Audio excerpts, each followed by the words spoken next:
Assalamu alaikum wa rahmatullahi wa barakatu. Barkanmu da dawowa cikin wannan shirin namu ko kuma wannan YouTube channel ɗin namu mai suna Mujahid Sunusi Pilot, MS Pilot TV.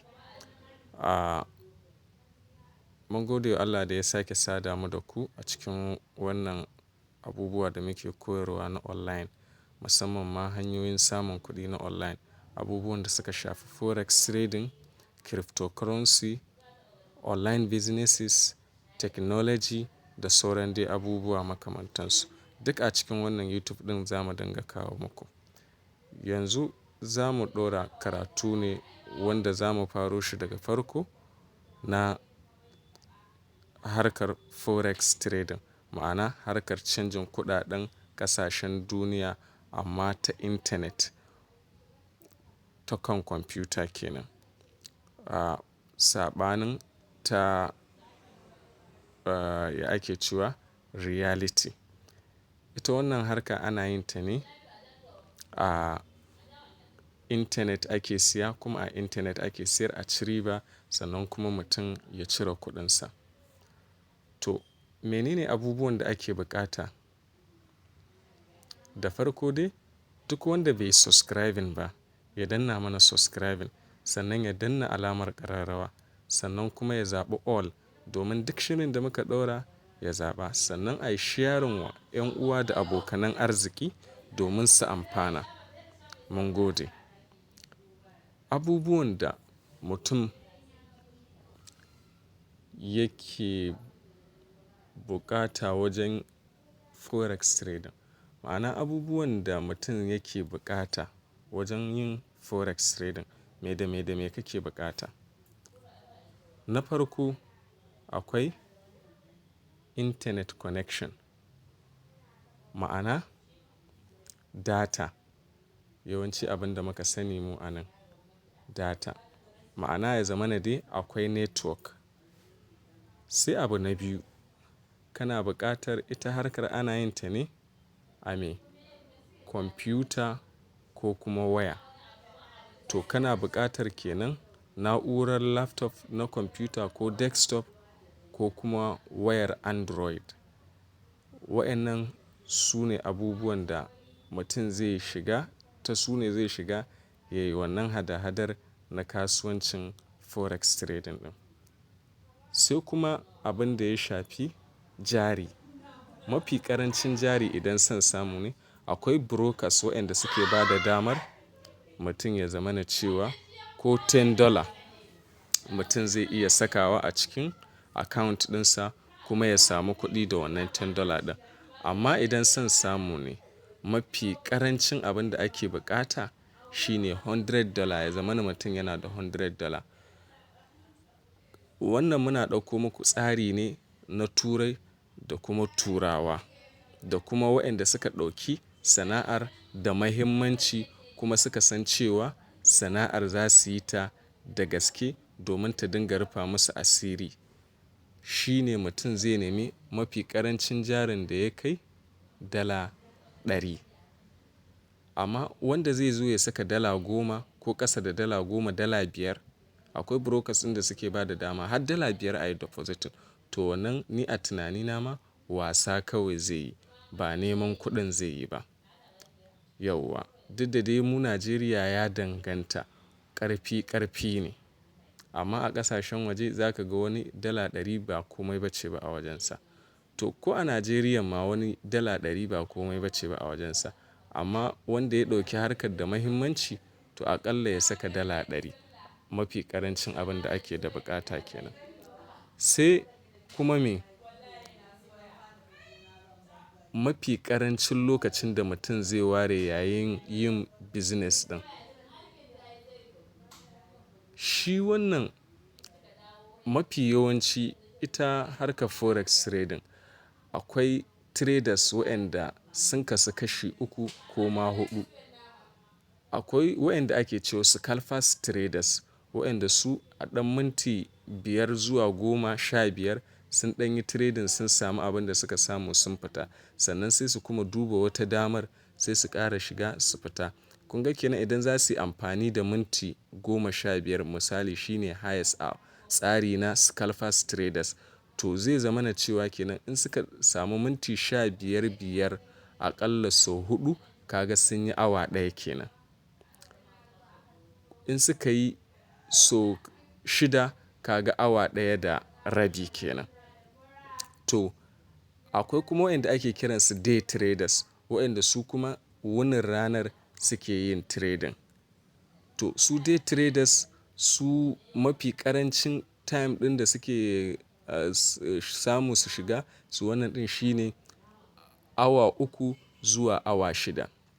Mafi ƙarancin lokacin da mutum zai ware yayin yin forex trading ɗin kana da buƙatar ka samu nutsuwar aƙalla awa 3 zuwa awa 6. Abin da kake buƙata kenan. In sha Allahu Rabbi a cikin awa 3 za ka samu abin da kake so. A kasuwar ta riƙe ka da yawa kuma ta kai ka awa 6. A cikin awa 6 in Allah ya yarda ka samu abin da kake so ka fita daga kasuwar sai kuma washe gari. Sai abu na gaba, abin da mutum kuma yake buƙata. Ba ka buƙatar ma'aikata ka ɗauki wai ma'aikata a ita harkar. Wai waɗanda za su dinga taimaka maka. Ba kuma ka buƙatar ka samu ofishi. Ma'ana ba lalle wai sai ka je ka kama ofishi ba, wannan in ka kama ra'ayinka ne. Tunda wani yana son ya samu waje keɓantacce ya ware domin yin trading ɗinsa. To don haka zai je ya kama wani waje wanda zai bar shi a matsayin mai ofis. Wanda a wannan lokacin in ya shiga ofis ɗin nasa ya ɗan ware wani waje a cikin ofis ɗin nasa babu wanda zai dame shi, babu wanda zai wannan ɗinsa. Wani kuma ma akwai waɗanda ma hotel suke zuwa su je su kama su trading ɗinsu na wannan ranar. Bayan wani lokaci su fito sun gama trading ɗinsu sun samu ribar su sun tafi gida. Saboda wasu a yayin yin trading ɗin suna buƙatar nutsuwa ne. Dole ita kasuwar tana buƙatar nutsuwa domin ka lissafa kasuwar ya take. Ba ka buƙatar hayaniya da sauran abubuwa. Ko kuma a'a wannan ya zo ya ɗauke maka hankali, wannan ma ya zo ya ɗauke maka hankali ka je ka lissafa abin da ba shi ba ne ba. To a nan abubuwan da ake nuna maka ba ka buƙatar wai ka zo ka ɗauki wai ma'aikaci wanda zai dinga maka wannan. Ko kuma ka zo wasu ko ma'aikata ko wani abu. Ko kuma ka zo ka kama ofis idan ka san gidanka ba safe ba ne ba. To in ka ga dama ka iya samun wani waje da za ka dinga zuwa ka yi trading ɗinka. Sannan abu na gaba shine za ka iya yin kasuwancinka a ko ina kake a faɗin duniya. Ma'ana a ƙarƙashin dai wannan ba ka buƙatar ma'aikata ko ofishi ko kuma wasu kaya. Duk wannan ba ka buƙata. Amma me? An ce maka za ka iya yin forex trading ɗin naka a ko ina kake a faɗin duniya. Kenan a ɗakina ma zan iya yi. A shagona zan iya yi. Idan dai har na san zan samu nutsuwa. Tunda mutane kala kala ne. Wani abin da yayi concentrating a kai baya wani abu in zai zo ba zai taɓa ɗauke masa hankali daga wannan abin da yake ba. Sai ya ga ya gama sannan zai dawo kuma ya zo ya fuskanci wancan al'amarin. To idan kuma ba ka da irin wannan juriyar to ka iya zuwa ka je ka samu wani keɓantaccen guri ka ɗan yi trading ɗinka awa 3 zuwa awa 6 ka gama ka fita daga kasuwa sannan kuma sai ka shigo cikin mutane ka ci gaba da abin da kake yi. Tunda yanzu idan kana da ƙaramin laptop ma za ka iya tafiya. Misali yanzu bana ƙasa ina wata ƙasar na yi tafiya zuwa wata ƙasar. Bana buƙatar wai lalle sai a gida Najeriya zan yi trading ɗina. Kawai zan ɗauko wayata ne a ko ina nake a duniya. Nan abin da ake nuna maka kenan. A ko ina kake a faɗin duniya za ka iya yin trading ɗinka. Walau kana Dubai ne, walau kana Niger ne, walau Ghana kaje, walau a gidanka kake, walau wata unguwa kaje, walau daga unguwarku zuwa gidan maƙwabtanku. A ko ina kake kawai in dai akwai internet connection ma'ana in dai akwai network wanda zai sada ka da kasuwa ma'ana kana da data a wayarka kuma wannan datar tana aiki, zai zamana in ka buɗe ta za ta sada ka da kasuwa, to ba ka da matsala. Sai dai idan inda ka je babu network wanda za ka iya buɗe datarka ta yi maka aiki, shi ne kawai ba za ka iya ba saboda ita harkar tana buƙatar data. Sai abu na ƙarshe. Shi wannan abu na ƙarshen shi ne abu mafi mahimmanci da mutum ya kamata a ce ya riƙe shi. Ku lura da nan sosai. A nan an nuna mutum yana buƙatar ilimin harkar. Ilimin harkar. Ilimin harkar shi ne abin da mutum, shi ne abu mafi mahimmanci kuma mafi wuya a harkar. Ma'ana ana buƙatar ka sami ilimin Forex trading ɗin. Ta yaya za ka auna kasuwa, menene Forex, technical analysis, indicators, candles, patterns da sauransu. Waɗannan abubuwan su ne abu mafi wuya. To ana buƙatar ya zamana cewa lalle a nan ka mayar da mahimmanci, ka ba wa nan mahimmanci wajen koyon harkar. To in sha Allahu Rabbi bayan wannan bidiyon za mu zo mu fara saka muku kuma bidiyoyi na gaba. What is Forex?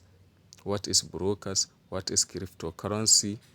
Ma'ana currency pairs, what is currency pairs? Da dai makamantansu. Za mu faro ne tun daga farko har zuwa ƙarshe in sha Allahu Rabbi.